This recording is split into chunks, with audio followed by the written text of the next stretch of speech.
Good morning everyone. तो start करें अपने वीट साइंस को। तो देखिए आज हम वीट साइंस को डिस्कस करने जा रहे हैं। आपको पता है कि वीट साइंस एक ऐसा सब्जेक्ट है जहां से आप किसी भी एग्ज़ाम को उठा के देख लो, वहां पे क्वेश्चन पूछे गए हैं। तो अच्छे खासे क्वेश्चन होते हैं। आप 2 क्वेश्चन देख लीजिए, 4 क्वेश्चन देख लीजिए, डेफिनेटली होते हैं।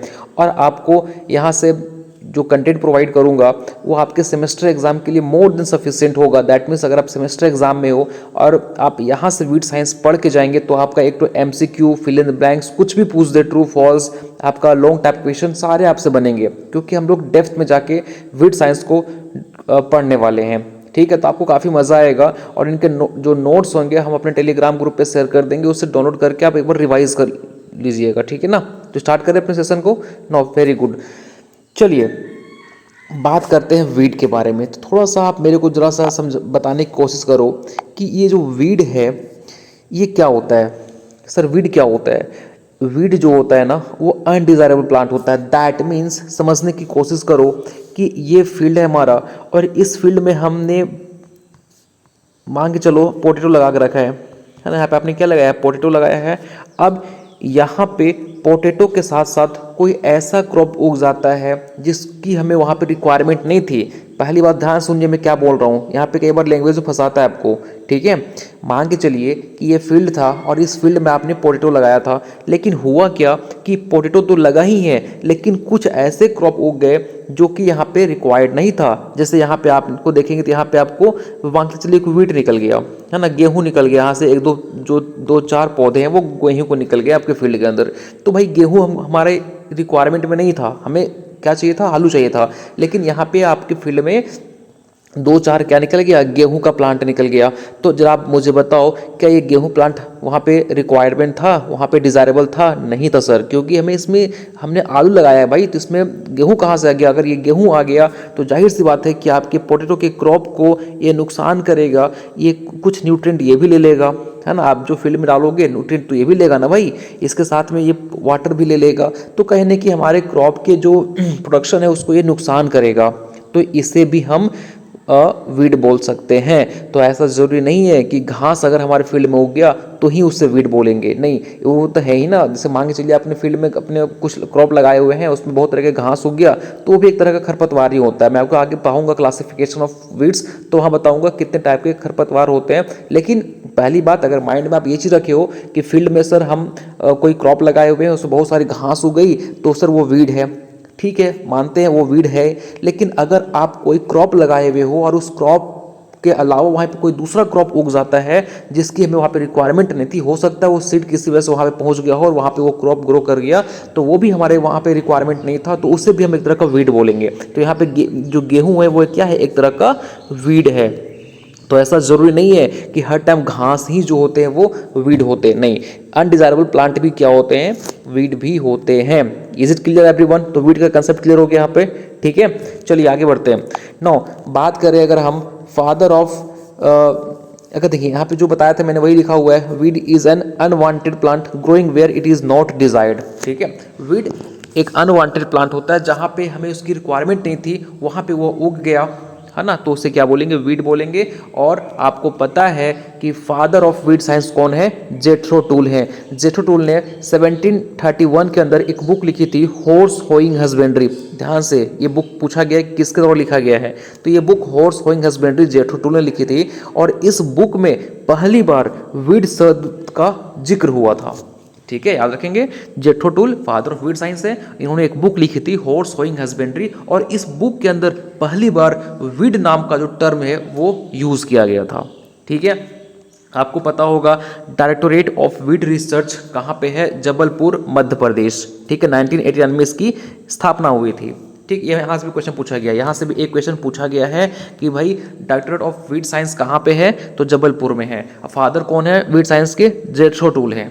ठीक है, इनके द्वारा बुक कौन सा लिखा गया था? Horse hoeing husbandry. Is it clear? यहाँ तक कोई दिक्कत नहीं है, आगे बढ़े। नो, देखिए वीड मैंने बताया कि अनवांटेड अनडिजायरेबल प्लांट होते हैं जो इंटरफेयर करते हैं लैंड को, वाटर को, रिसोर्सेज के यूटिलाइजेशन को। मान के चलिए ना कि अब जाहिर सी बात है कि आप कोई फील्ड में कोई क्रॉप लगाए हुए, उसमें घास उग गया, वीड हो गए, तो ये क्या करेंगे? लैंड को तो कवर कर ही लेंगे, जो आप वाटर डालेंगे वो वाटर ज़्यादातर हमारे वीड्स भी लेंगे, तो कहीं ना कहीं न्यूट्रिएंट आपको जो मिलना चाहिए आपकी क्रॉप को वो नहीं मिल पाएगा, है ना। आपके रिसोर्सेज में भी वो इंटरफेयर करेंगे और फिर कहीं ना कहीं आप जिस क्रॉप को लगाए हुए हो उसके प्रोडक्शन में आपको नुकसान देखने को मिलेगा। ठीक है, अब देखिए क्या यहाँ स्टेटमेंट देखिए ध्यान से, all weed are unwanted plant, जितने भी आपके वीड होते हैं वो अनवांटेड प्लांट होते हैं, लेकिन सारे अनवांटेड प्लांट हमारे वीड नहीं होते। ठीक है, जैसा कि मैंने आपको पहले में जब लेक्चर स्टार्ट हुआ था उस टाइम बताया था। ठीक है, अब ऐसा माना जाता है कि 30,000 स्पीसीज हमारे वीड्स के हैं पूरे वर्ल्ड में, जिसमें 18,000 स्पीसीज ऐसे हैं जो सीरियस लॉसेस करते हैं। ठीक है, सोच लीजिए कि 30,000 स्पीसीज हमारा वीड का इस वर्ल्ड में है। अब मतलब इतने तो हमारे हमने रिपोर्ट करी हैं, लेकिन इसके अलावा और बहुत सारे ऐसे होंगे जिनको आज तक डिस्कवर नहीं किया गया। ठीक है, तो फिर भी आप मान के चलिए 30,000 स्पीसीज हमारे वीड के हैं, जिसमें से केवल 18,000 जो है वो सीरियस लॉसेस करते हैं।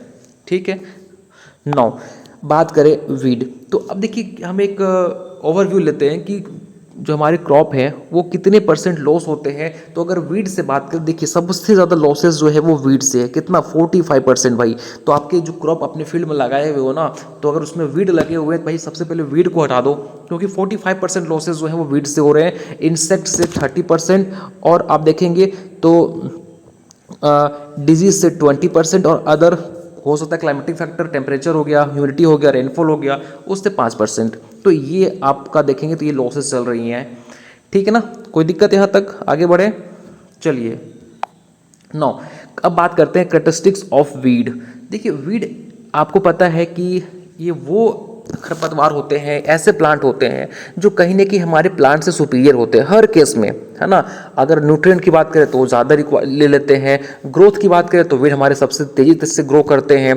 ठीक है, अर्ली मैच्योर मतलब जल्दी से मैच्योर हो जाते हैं, सबसे ज़्यादा सीड जो है वो प्रोड्यूस करते हैं ताकि वो जल्दी से फैल सके। तो कहीं ना कहीं हमारे क्रॉप से वो क्या होते हैं, सुपीरियर होते हैं। जैसे होते हैं ना भाई, एक क्लास में एक एवरेज बच्चा होता है, एक हमारा तेज तराज बच्चा होता है जो हर चीज़ में आगे होता है, तो ये वीड भी वही तेज तराज बच्चा है जो भैया हर चीज़ में आगे रहता है।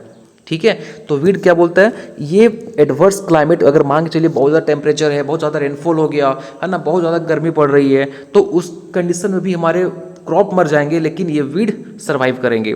दैट मीन्स कि वीड एक ऐसे प्लांट होते हैं जो हर तरह के क्लाइमेट में सहने के लिए रेडी होते हैं। ठीक है, लेकिन हमारे क्रॉप क्या होंगे भाई, ज़्यादा रेनफॉल हो गया तो हमारे प्लांट खराब हो जाएंगे, वो खत्म हो गए, है ना। देखिए कई बार आपने सुना होगा कि बहुत गर्मी पड़ी हमारे प्लांट मर गए, लेकिन वीड के साथ ऐसा नहीं है, ये सह लेते हैं। ठीक है, ये प्रोलिफिक होते हैं सीड प्रोडक्शन में, सबसे ज़्यादा ये सीड को प्रोड्यूस कर पाएंगे, और इनकी जो रूट होते हैं ना वो डेप्थ तक जाते हैं, डीप रूटेड होते हैं।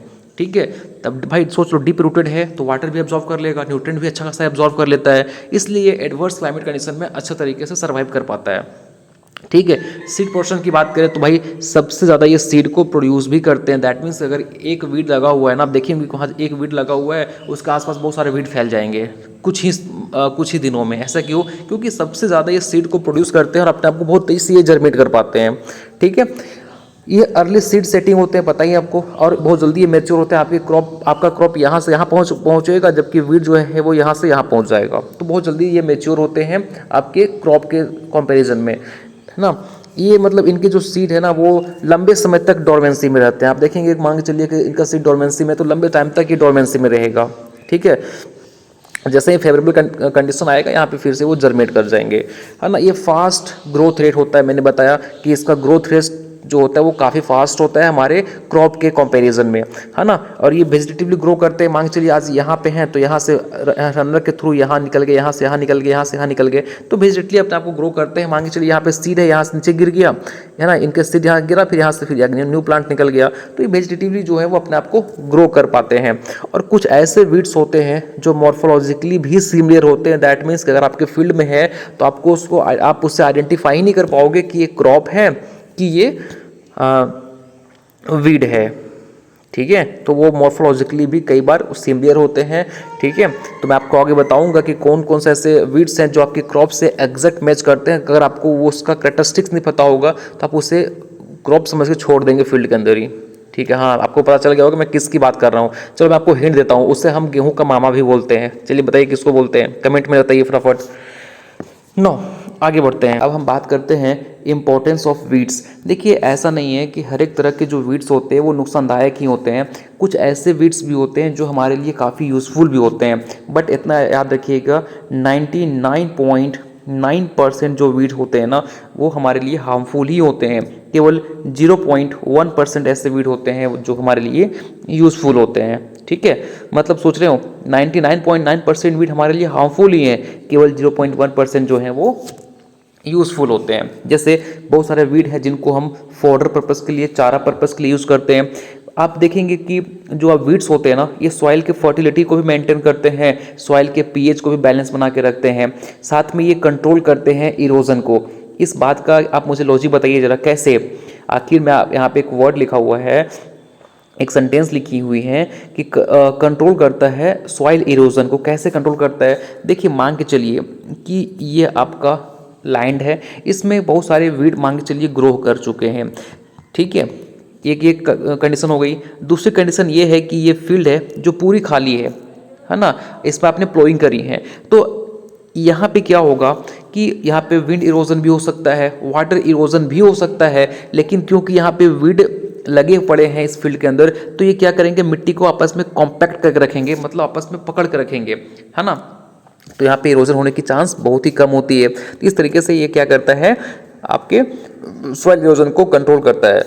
बहुत सारे ऐसे वीड होते हैं, आपको पता है कि कुछ ऐसे वीड होते हैं जिनको हम अपने फूड में, अपने डाइट में यूज़ करते हैं, तो ये हमारे वेजिटेबल में काम आते हैं। ठीक है, और बहुत सारे ऐसे वीड होते हैं जिनको हम ऑर्नामेंटल पर्पज़ के लिए यूज़ करते हैं। बहुत सारे ऐसे भी होते हैं जिनको हम वाटर को साफ करने में यूज़ करते हैं। कुछ ऐसे भी वीड होते हैं जिनको हम शंकर भगवान पे चढ़ाते हैं। याद आई? चलिए बस अब माइंड में रखिए, ये चीज़ें मैं इसलिए बताता हूँ ना ताकि आपके माइंड में क्यूरियोसिटी आए जानने को कि भाई कौन सा ऐसा वीड था जिसको हम भगवान पे चढ़ाते हैं। तो मैं आपको आगे सब कुछ बताऊंगा, बस अभी माइंड में एक, क्योंकि ये हमारा बेसिक लेक्चर है, हम यहाँ पे डिटेल में बात नहीं करेंगे, बस आपके अंदर ये जानने की क्यूरियोसिटी पे पैदा करना चाहता हूँ ताकि आप और भी अच्छे तरीके से इस चीज़ों को समझते हुए चलें। ठीक है, फिर देखेंगे तो बहुत सारे ऐसे वीड होते हैं जो हम इकोनॉमिक पर्पस के लिए यूज़ करते हैं, जिनकी मेडिसिनल वैल्यू होती है, जिसको हम अलग अलग तरह के जो डिजीज़ में ट्रीटमेंट के लिए यूज़ करते हैं। बहुत सारे ऐसे भी वीड्स होते हैं जिनसे हम मेडिसिन बनाते हैं। ठीक है, तो ये सारे क्या हैं, वीड्स के इंपॉर्टेंस हैं। आगे बढ़ते हैं और देखते हैं कि कुछ ऐसे वीड हैं जिनका यूज़ हम कर रहे हैं मेडिसिनल वैल्यू के लिए, मेडिसिनल पर्पस के लिए यूज़ करते हैं। जैसे बात करें ल्यूकास अस्पेरा, अगर स्नेक आपको सांप काट दिया है तो उस केस में हम इस वीड को यूज़ कर सकते हैं। ठीक है, इसके अलावा स्ट्राइका के कुछ स्पीसीज होते हैं जिनका यूज़ हम करते हैं डायबिटीज़ को ट्रीट करने के लिए। इसके अलावा फाइलेंथस न्यूराई जो है इसका यूज़ करते हैं जॉन्डिस को ट्रीट करने के लिए। अर्जिमोन मैक्सिकाना जिसका यूज़ हम करते हैं स्किन डिसऑर्डर को ट्रीट करने के लिए। इसके अलावा केलाट्रोपिस प्रोसेरा जो है इसका यूज़ करते हैं गैस्ट्रिक ट्रोब्यूल, अगर आपके पेट में गैस बन रहे हैं, है ना, उसके बुलबुले हैं, मतलब गैस की अगर सिम्टम दिखाई पड़ रही है आपको तो आप इसका यूज़ कर सकते हैं। र्यूमेक्स को यूज़ करते हैं लीवर टॉनिक के रूप में पशुओं के अंदर। ठीक है, समझ में आ गई? तो आप देख पा रहे हो कि कुछ ऐसे वीड हैं और उनके कुछ यूज़फुल फीचर हैं। नौ, बात करें हार्मफुल इफेक्ट ऑफ वीड। आपको पता है ना फ्रेंड्स, पढ़ने की जरूरत नहीं है, आप खुद के दिमाग से पूछो। हर चीज़ ऐसा जरूरी नहीं है कि पढ़ा हुआ ही जो है वो याद रखें। आप खुद के दिमाग से पूछो कि क्या वीड हमारे लिए हार्मफुल है। ऑफकोर्स हार्मफुल है, हर केस में देखेंगे। अगर आपके फील्ड में वीड आ गए हैं तो जाहिर सी बात है एक तो न्यूट्रिएंट ज़्यादा लेगा। अब जब न्यूट्रिएंट ज़्यादा लेगा तो अब किसान को क्या करना पड़ेगा, ज़्यादा उसमें न्यूट्रिएंट अप्लाई करना पड़ेगा, और ज़्यादा अप्लाई करना पड़ेगा तो जाहिर सी बात है कि कॉस्ट ऑफ प्रोडक्शन भी ज़्यादा आएगा, है ना। खेती करने में जो लागत है वो भी कहीं ना कहीं ज़्यादा ही आएगी, है ना। और उसके बाद अगर वीड लग गए हैं तो जाहिर सी बात है किसान का जो यील्ड है वो कम आएगा, तो कहीं ना कहीं इनकम भी कम आएगा। तो इकोनॉमिक लॉसेस तो कर ही रहा है, साथ में हमारे प्रोडक्शन को, हमारे यील्ड को भी ये क्या करेगा, लॉस करेगा। ठीक है, समझ में आ रही है? चलिए आगे बढ़ते हैं और अब बात करते हैं कि कुछ ऐसे वीड हैं और उनके क्या हार्मफुल कैरेक्टरिस्टिक्स होते हैं वो देख लीजिए। जैसे बात करें एगिनेटिया इंडिका और एस्ट्राइगा लिट्यूरा, तो ये वीड हैं और ये क्या करते हैं, शुगर क्वालिटी को ये रिड्यूस कर देंगे। वाइल्ड अनियन और वाइल्ड गार्लिक की बात करें तो ये मिल्क के अंदर ऑफ फ्लेवर, मतलब गंदा सा स्मेल क्रिएट कर देते हैं। लेंटाना कैमेरा की बात करें तो ये एनिमल के अंदर क्या करता है, हाइपर सेंसिटिविटी को बढ़ा देता है। ठीक है। मेलिलोटस की बात करें तो ये एंटी ब्लड कोगुलेंट, मतलब होता क्या है, देखिए नॉर्मली केस में अगर हम देखेंगे कि अगर आप कट गए हो किसी वजह से तो वहाँ से क्या हो रहा है, ब्लड निकल रहा है, बट कुछ समय के बाद क्या होता है कि वो ब्लड अपने आप रुक जाता है। ठीक है, मतलब वहाँ पे एंटी कोगुलेंट आपके फैक्टर होते हैं, बट यहाँ पे अगर क्या हो गया, इसकी वजह से कुछ दिक्कत हो रही है तो वहाँ पे आपका ब्लड कोगुलेट ही नहीं करेगा। ठीक है, ब्लड आपका फ्रीक्वेंट बहता रहेगा। फिर रोडोडेंड्रोन जो है ये क्या करता है, डायरिया कॉज करता है मिल्च एनिमल के अंदर। इसलिए कई बार आप देखे होंगे गांव के अंदर क्या होता है कि हम पशुओं को बाहर चराने के लिए ले जाते हैं और पशु गलती से अगर इस तरह के वीड को वो फीड कर गया तो उसको डायरिया हो जाता है, लूज मोशन हो जाता है। ठीक है, आपने देखा होगा ये चीज़ें। नो, अब बात करें कुछ ऐसे वीड हैं जिसकी वजह से हे फीवर या अस्थमा होता है। ये पूछा गया एग्जाम के अंदर। जो एम्ब्रोसिया और फ्रेंसेरिया के पोलन ग्रेन होते हैं ना, इसके वजह से अस्थमा नाम का और हे फीवर जो है वो कॉज होता है। ठीक है, पार्थेनियम और एम्ब्रोसिया की वजह से डर्मोटाइटिस मतलब स्किन डिसऑर्डर होता है। यूट्रिका की वजह से आपको देखेंगे तो बॉडी के अंदर इचिंग आएगा, खुजली हो जाएगा। जहाँ पे मान लीजिए आप फील्ड में जा रहे थे, इसको आपने टच कर दिया तो वहाँ पे फ्रीक्वेंट खुजली होना स्टार्ट हो जाएगा। ठीक है, ब्रूस वीड की वजह से क्या होता है, अफ्रीकन स्लीपिंग सिकनेस होता है। ठीक, इतनी बात समझ आ गई। तो ये वीड थे, उनके कुछ हार्मफुल कैरेक्टरिस्टिक्स थे। तो देखिए सारे इंपॉर्टेंट है, ध्यान सुनिए, जो मैं टेबल दिखा रहा हूँ ना सारे टेबल इंपॉर्टेंट है। आपके एग्जाम में क्वेश्चन पूछा गया है, यहाँ से एग्जाम में क्वेश्चन पूछा गया है तो इसको आप एज इट याद कर लेंगे कि कौन सा वीड थे, उसका क्या मेडिसिनल वैल्यू था। इसके अलावा आप यहाँ पे देखिए कुछ वीड्स, उसके क्या हार्मफुल कैरेक्टरिस्टिक्स हैं। ठीक है, वो सारे आप चीज़ें याद कर लेंगे। इसके साथ आप ये पॉइंट, ये जो टेबल है काफ़ी इंपॉर्टेंट, वेरी वेरी इंपॉर्टेंट, यहाँ से क्वेश्चन एग्जाम में पूछा गया है। वीड और उसके जो सीड कितने वो प्रोड्यूस कर सकते हैं पर प्लांट। ठीक, आप देखिए अमेरंथस 1,96,000 सीड को प्रोड्यूस कर सकता है। तो सोचिए कितना मतलब ज़्यादा ये वेजिटेटिव ग्रो कर सकते हैं, है ना। पोर्टुलेका की बात करें तो 1,93,000। ठीक है, तो ये सारे आप याद कर लेंगे, कुछ वीड और उनके सीड प्रोडक्शन रेशियो आपको याद करनी है। ठीक, इज इट क्लियर, यहाँ तक याद हो जाएगा आपको ये टेबल। दूसरा टेबल आपको ये याद करना है। ठीक है, वीड और उसका टेस्ट वेट। ठीक है ना, तो आपको याद ये करनी है। अमरेंथस का 0.38 ग्राम होता है। और जब याद कीजिए ना, देखिए एग्जामिनर आपसे कैसा क्वेश्चन पूछता है, आप केवल रट मत चाहिए। आप इसमें जब भी याद करेंगे कोई टेबल तो देखिए कि सबसे ज़्यादा उसमें सीड प्रोडक्शन रेट किसका है, मैक्सिमम किसका है और मिनिमम किसका है। एग्जाम में ज़्यादातर क्वेश्चन ऐसे ही पूछ जाता है, which of the flowing have highest seed production capacity of weed. ठीक है, तो सबसे ज़्यादा किसके पास कैपेसिटी है, सबसे कम किसके पास कैपेसिटी है, ये आप माइंड में रख के तैयारी कीजिए। दूसरी बात, अगर आप टेस्ट वेट की बात करेंगे तो आप ऐसे भी देख लीजिएगा कि कौन सा ऐसा वीड है जिसका टेस्ट वेट ज़्यादा होता है। तो जब भी आप किसी भी टेबल को याद करें तो ये चीज़ आप माइंड में रखें कि ज़्यादा किसका है, कम किसका है। ठीक है, तो इसको लेकर चलेंगे आगे। बात करते हैं हम अपना वीड सीड डोरमेंसी। आपको पता है डोरमेंसी क्या होता है। डोरमेंसी मतलब कुछ ऐसे कंडीशन होती है जहाँ पे हमारा सीड या फिर एक ऑर्गेनिज्म की बात करें तो वो रेस्टिंग फेज में होता है, वो किसी भी काम को करने में सक्षम नहीं होता। दैट मीन्स कि वो कंप्लीट रेस्ट फेज में होता है। अगर आप उसे लगा भी देंगे फील्ड के अंदर वो जर्मेट नहीं कर पाएगा, क्योंकि वो फेवरेबल, क्योंकि उसके अकॉर्डिंग हमारा जो क्लाइमेट है वो फेवरेबल नहीं है। जैसे ही फेवरेबल होगा उसकी डोरमेंसी ब्रेक हो जाएगी, फर्दर वो ग्रो करना स्टार्ट हो जाएगा। ठीक है, तो इसे क्या बोलते हैं, डोरमेंसी। तो अब अगर मैं बात करूं वीड के अंदर 3 टाइप के डोरमेंसी होते हैं, इनेट डोरमेंसी, इंड्यूस डोरमेंसी और इन्फोर्स डोरमेंसी। अब देखिए इनेट नेम से इंडिकेट हो रहा है ना, इससे क्या बोलते हैं, प्राइमरी डोरमेंसी या इनहेरिट बोलते हैं। दैट मीन्स कि ये अपने पेरेंट्स से ही डोरमेंसी लेके पैदा होता है। ठीक है, इसे हम नेचुरल डोरमेंसी बोलते हैं। इसमें हम लोग का कोई हाथ नहीं होता, ये नेचुरली ही डोरमेंसी में चला जाता है। ठीक है, दूसरा आता है इंड्यूस, जो कहीं ना कहीं क्लाइमेटिक फैक्टर की वजह से कॉज होता है। और तीसरा आता है इन्फोर्स डोरमेंसी, मान के चलिए जिसको आप वहाँ पर लगा दिए बट किसी न किसी मान के चलिए वहाँ पर ऑक्सीजन ही नहीं है, लाइट ही नहीं है, तो उसकी वजह से जो डोरमेंसी कॉज हो रहा है ना उसे हम इन्फोर्समेंट डोरमेंसी बोलते हैं। ठीक, ये 3 टाइप का डोरमेंसी है। यहाँ पे जो मैं बात बोला वो यहाँ लिखा हुआ है, इसको आप एक बार गो थ्रू हो जाइएगा। नोट्स मैं आपको टेलीग्राम ग्रुप पे शेयर कर दूंगा। ठीक है, साथ में वहाँ पे आपको 15 क्वेश्चन के क्विजेज मिलेंगे, उसको आप डेफिनेटली अटेम्प्ट कीजिएगा, जिससे आपको पता चल सके कि कितनी क्वेश्चन आप अटेम्प्ट कर पा रहे हो और कितनी आपने अंडरस्टैंड किए पूरे लेक्चर के दौरान।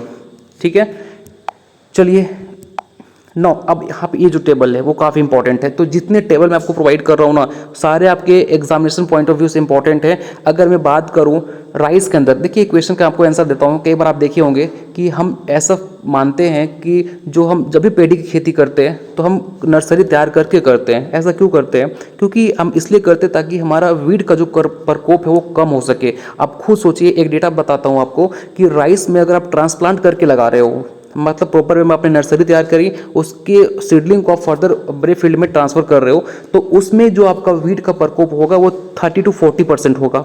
ठीक, लेकिन अगर आप सीड को डायरेक्ट ट्रांसप्लांट कर दिए कहाँ पे, या फिर उसको डायरेक्ट आप ब्रॉडकास्टिंग कर देंगे मेन फील्ड के अंदर, तो 70 to 80% वीड का जो है प्रकोप हो जाएगा। सोच रहे हो, अगर आप डायरेक्ट सीड को लगा रहे हो तो कितना आएगा 70 to 80%, बट आप नर्सरी तैयार करके लगाएंगे तो उसके हाफ वो आपका वीड का प्रकोप कम हो जाएगा।